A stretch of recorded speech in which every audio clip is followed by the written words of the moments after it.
todos, bienvenidos. Estamos en vivo en Esta Boca es Niña. Hoy vamos a dedicar el programa a intentar profundizar un poquito más en el debate sobre el abuso, el maltrato hacia los niños, víctimas primarias y últimas en situaciones de violencia doméstica, de violencia en general. En estos últimos días hemos escuchado muchos titulares y noticias que remiten a esas situaciones, desde, bueno, el caso de este hombre que fue procesado con prisión, una vez que se recupere, ¿no? Que degolló a su hijo, después trató de hacerse daño a sí mismo por problemas con su expareja, con la madre del chico. También el caso de este abuelo que abusaba de su nieto, también su hermano, una mamá que se ausentaba por razones que alega de trabajo, y también una madre que sometía a sus hijas a la explotación sexual. Sí, son varios casos. Y en definitiva, sigue durmiendo en el Parlamento una ley que de alguna manera tenía previsto contemplar también a los niños y a su vulnerabilidad ante situaciones de violencia doméstica. Nos acompaña Teresa Herrera en el programa de hoy. Teresa, muchísimas gracias por venir, por acompañarnos. Por la invitación, siempre es un gusto estar acá. Muchas gracias. Socióloga que desde hace mucho tiempo viene bregando por estos temas y tratando de concientizar sobre las dimensiones que tienen, porque a veces nos quedamos solo con la punta del iceberg. Se ha hecho muchísimo hincapié en el vínculo de parejas y la violencia entre la pareja, y muchas veces el niño, los hijos van quedando relegados en escenarios que son bien diferentes. Porque tenés el niño que sufre la violencia directa de alguno de sus padres, tenés al niño que no sufre la violencia directa, pero sí la indirecta, y después tenés ese maltrato que todavía persiste, aunque hubo mucha comunicación al respecto de romper con lo que otrora culturalmente estaba aceptado, que era el famoso bofetón, ¿no? Vos decías, ¿qué tendrá que ver el coscorrón con estos episodios extremos de violencia?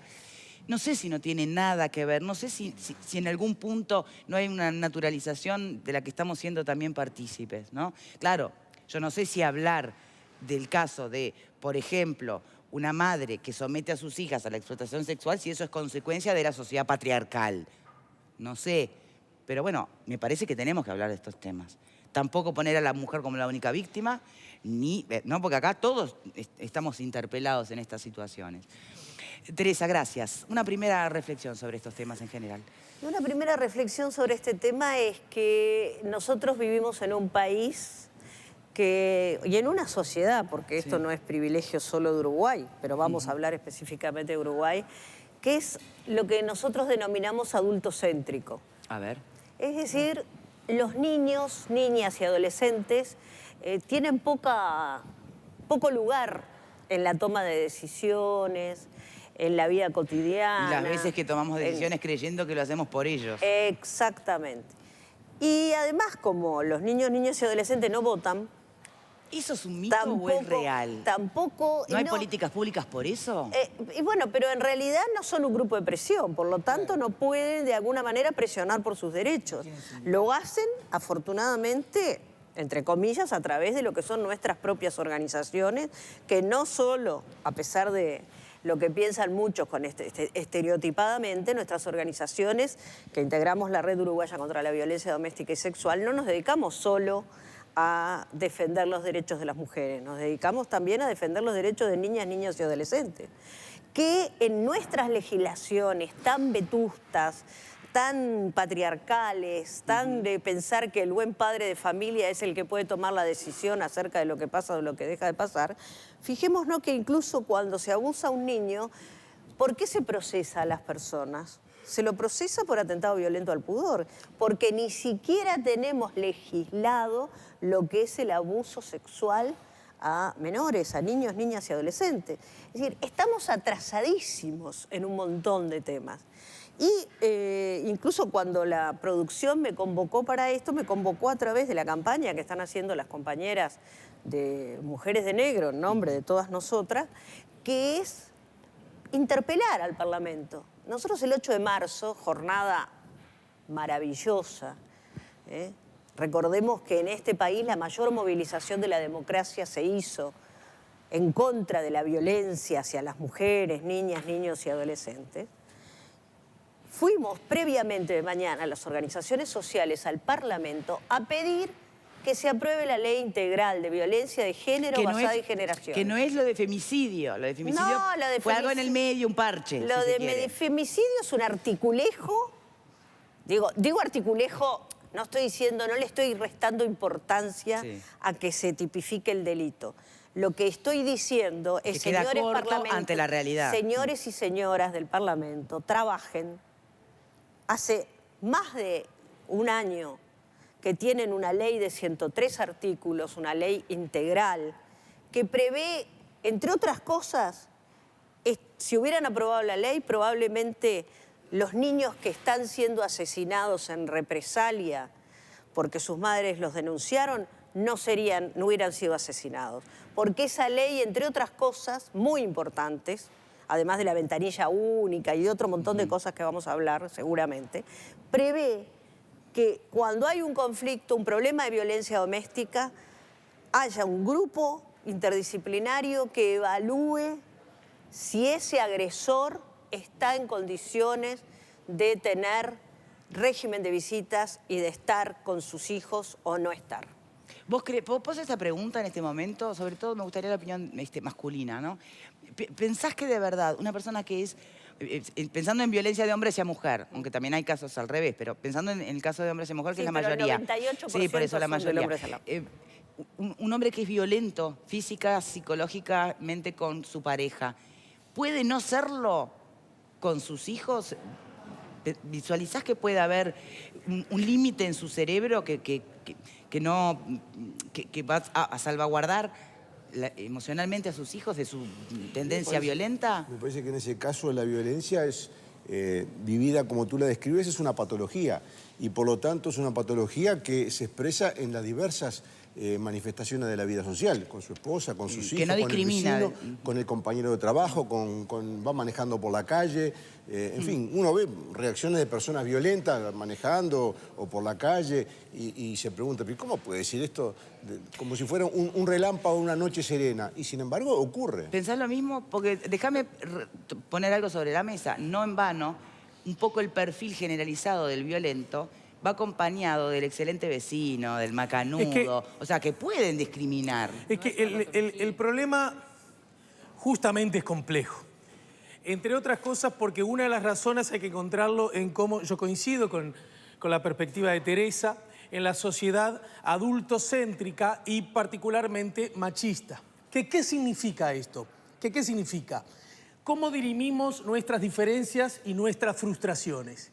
Y como estamos educados, consciente o inconscientemente, explícita o implícitamente, en un formato, las dirimimos en forma diferente según cuál sea nuestro contendiente. Entonces nos vamos a encontrar, en efecto, personas que ante una diferencia, que ante un contratiempo, si el contendiente es un igual, es decir, un varón adulto, probablemente la actitud de ese agresor no sea igual que si el contendiente es, contendiente me refiero en el sentido de cualquier diferencia, es una mujer o es un niño. ¿Por qué? Porque estos forman parte de los escalones más débiles Las de la relaciones de sociedad. poder. Y eso está incrustado en nuestra formación, nos guste o no nos guste. Y soy de los que cree que hasta que no veamos ese asunto a los ojos con firmeza, aunque perdamos los varones poder, este tema no lo vamos a cambiar. Bien, pero tú lo asociás, la inequidad o el desequilibrio en las relaciones de poder, al machismo. ¿Y cómo resolvemos? Creo que juega un rol. ¿Cómo resolvemos cuando en realidad el maltrato viene de la madre hacia los hijos? Sí, claro, porque dije que hay estructura de poder y es obvio. Más allá del género, Me decís. he cansado de decir, incluso, me alegra, pero no sabés, Teresa, cómo me alegra que lo plantees en esos términos, porque a veces se cree que incluso la mujer víctima de la violencia, ¿verdad?, no es promotora ella misma de violencia y de agresión. Y claro que lo es muchas veces, paradójicamente, para sus propios hijos. Y ese es un tema que hay que abordar también. Lo que pasa es que tenemos que entender lo que significa el ciclo de la violencia. A ver. Es decir, una persona que se acostumbra, que naturaliza las relaciones violentas dentro de una familia, por eso que nosotras sostenemos que los niños nunca son ajenos a esto, independientemente de que sean directamente agredidos o no. ¿Por qué? Porque hay un aprendizaje de vínculo que implica, bueno, como dice lamentablemente aquellos viejos refranes, porque digo, el lenguaje no es inocente, porque te quiero, te aporreo. Entonces, si uno se acostumbra a que el vínculo es ese, entonces cuando es grande seguramente va a haber una repetición, salvo que haga un proceso en el cual se lo cuestione o cosa por el estilo. En el caso de una mujer que durante toda su vida el aprendizaje ha sido ese también, puede pasar, sí, por supuesto, que agreda a los niños y niñas. Lo que sí quiero que quede claro es que estos son minorías estadísticamente hablando. Porque a todas nos pasa lo mismo a las feministas. Cada vez que nosotras hablamos de la agresión de los varones hacia las mujeres, inmediatamente se nos dice, ah, pero hay mujeres que le pegan a los maridos. Yo siempre contesto lo mismo. Sí, pero lamentablemente a las que nos matan es a nosotras. Porque tiene que ver con una relación de poder. Y si uno analiza los maltratos infantiles, en la inmensa mayoría también son ejercidos por los varones. Y tiene que ver con esto que dice Alejandro. Cuando a nosotros nos socializan desde chicos y nos enseñan las cosas, lo que nos enseñan es que los varones tienen que ser héroes y campeones que resuelvan los conflictos a trompadas.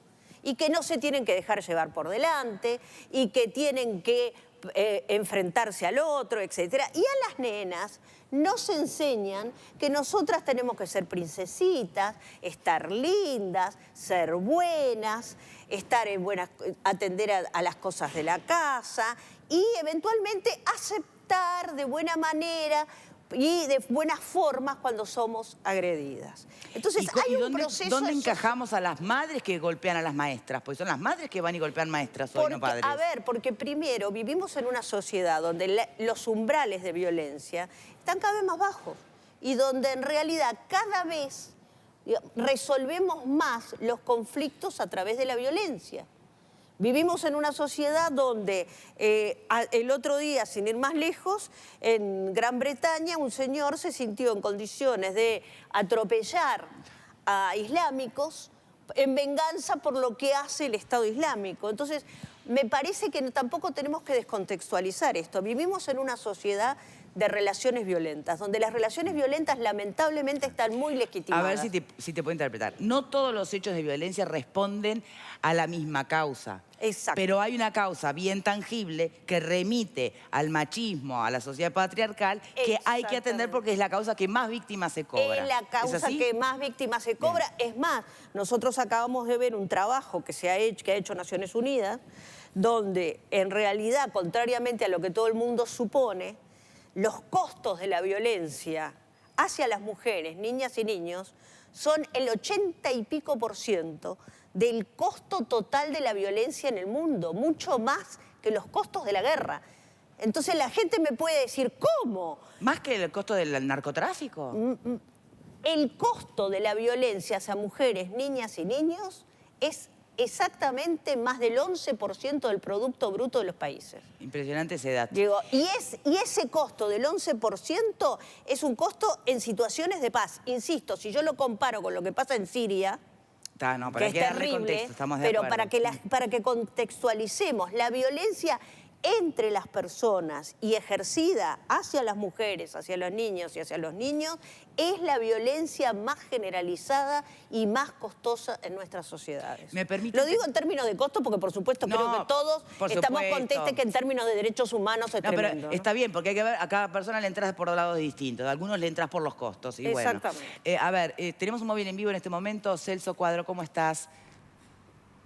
Hola Victoria, saludos para todos, ¿cómo están? Muy bien, a ver si nos puedes hacer una puesta a punto de los casos que remiten a tu departamento. Sí, bueno, el último hace unos días atrás nada más, cuando tuvimos que informar sobre este caso que ha conmocionado, que tiene que ver con este abuelo que se quedaba a su cargo 2 nietos, 2 menores de edad, por supuesto, bueno, y él abusaba del mayor, pero a su vez el mayor abusaba del menor. El más chico era abusado, después se dio a conocer que era abusado tanto por el abuelo como también por su hermano.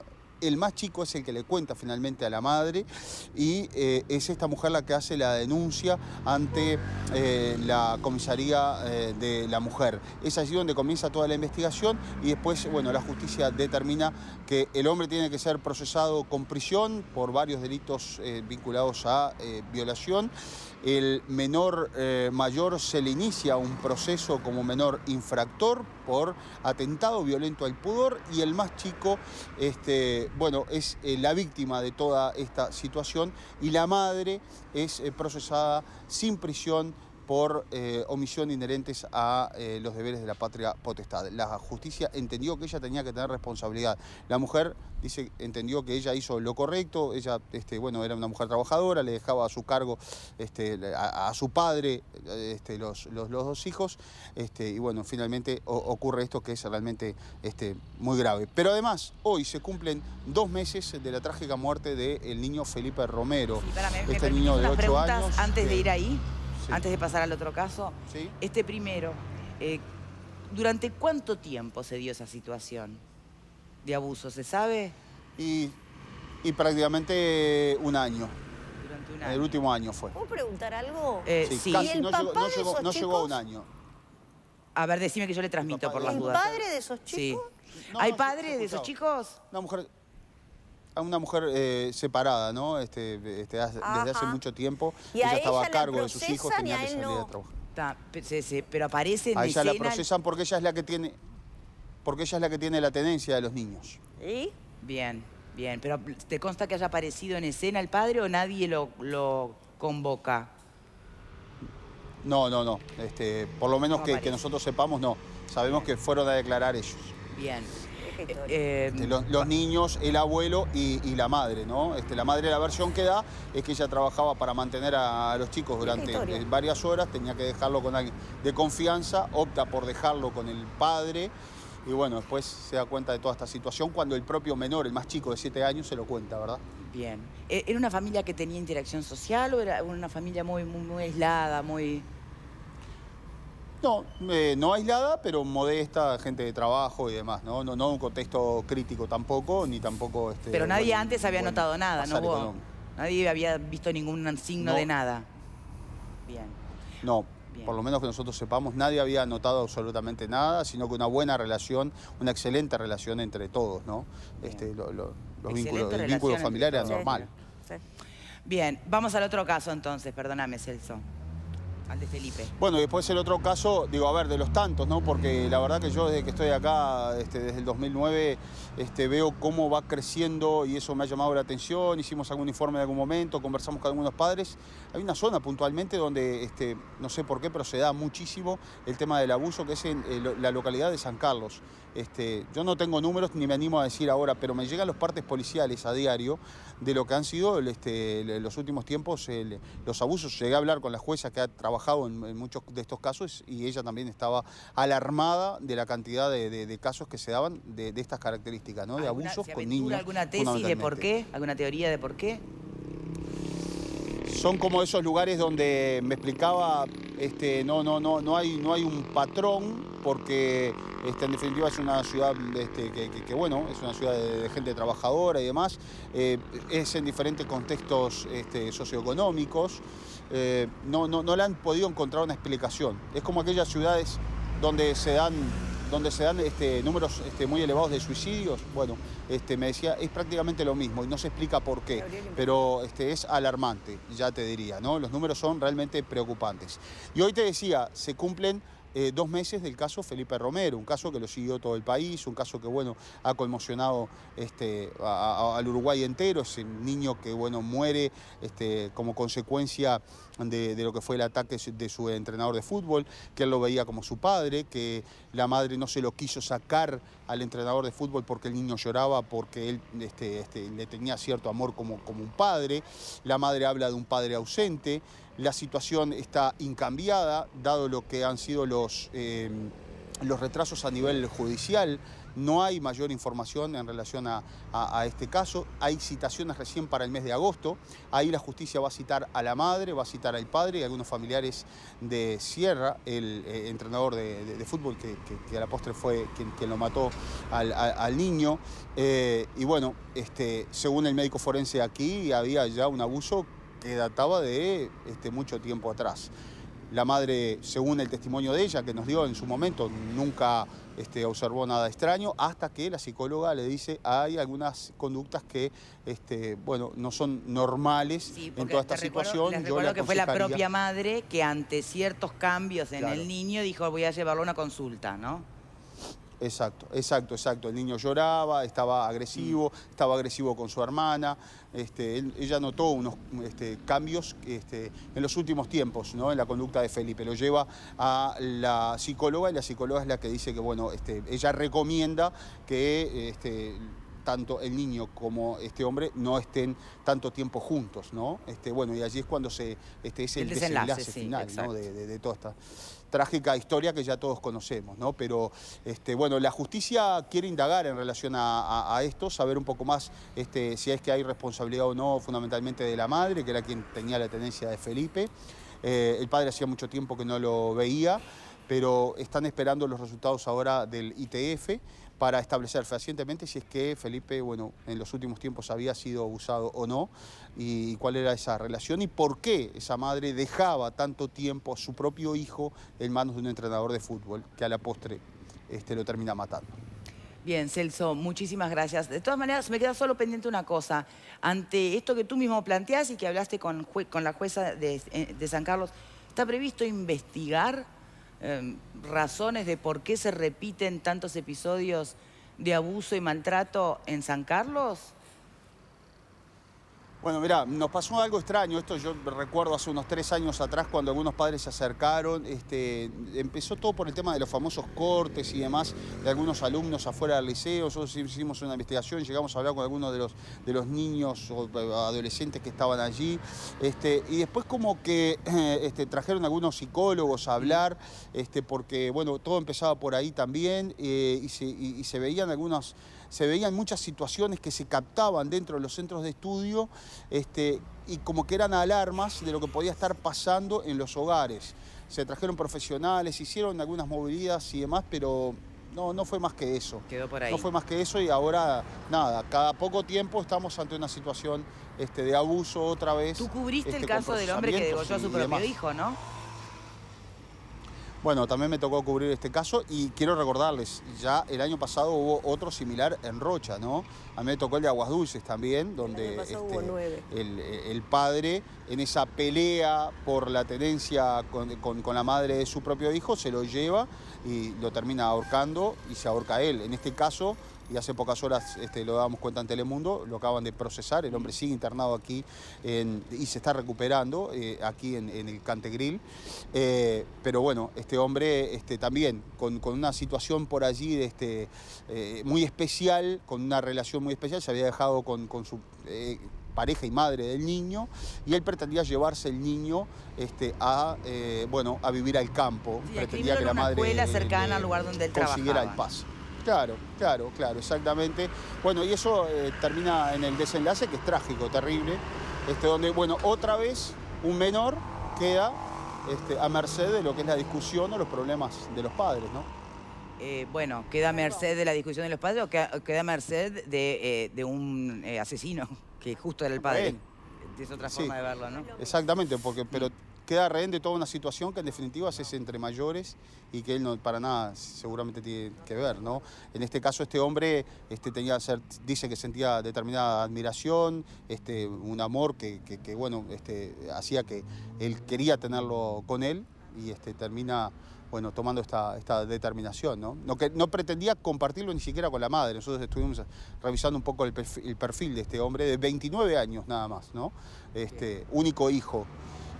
El hombre es un peón de estancia, trabajaba en un tambo y él dice que, bueno, entre otras cosas ya venía escribiendo algunas cosas a través de las redes sociales, su propio muro de Facebook. Eso se repite, van anunciando de alguna manera, ¿no? Siempre llegamos tarde porque no... Sí. Bien, Y Celso, yo ya lo manejé, inclusive acá en esta boca. Mira, El día tenemos que que se hacer pueda ir adelante, sí. tenemos que hacer una pausa, pero bien breve. En realidad el hombre realmente intentaba suicidarse él también, porque tengo entendido que se hizo heridas en el cuello, pero se las podría haber hecho bien. O sea, ¿realmente quería suicidarse o se dedujo alguna intencionalidad un poco más concreta después de que mató al hijo? Bueno, el hombre tenía varios cortes, similares, cortes a nivel de los brazos y demás, y después lo que hizo, en vez de utilizar el cuchillo, como generalmente se hace de determinada forma, no, sabrán mejor los médicos que yo, pero Sí. lo hizo al revés, me contaban los especialistas. Entonces lo que hizo fue, no llegó a cortarse la vena principal, y bueno, eso lo que le produjo fueron daños muy importantes a nivel de la tráquea, y que comprometieron su vida inclusive durante mucho rato. Estuvo casi unos 20, 30 minutos hasta que llegó la ambulancia y demás, pero bueno, se fue recuperando y ahora ya está en una sala de cuidados intermedios, custodiado, y ha sido procesado con prisión por homicidio especialmente agravado. Perfecto. Celso, muchas gracias por toda esta puesta a punto. Nosotros vamos a hacer una pausa y cuando regresemos, acá surgió mucho material ya para poder debatir sobre los hechos en sí y sobre todo sobre cómo nos paramos frente a esos hechos. Pausa y ya venimos. ¿Basta de gripecolo? Vamos. Vos te levantás y ven.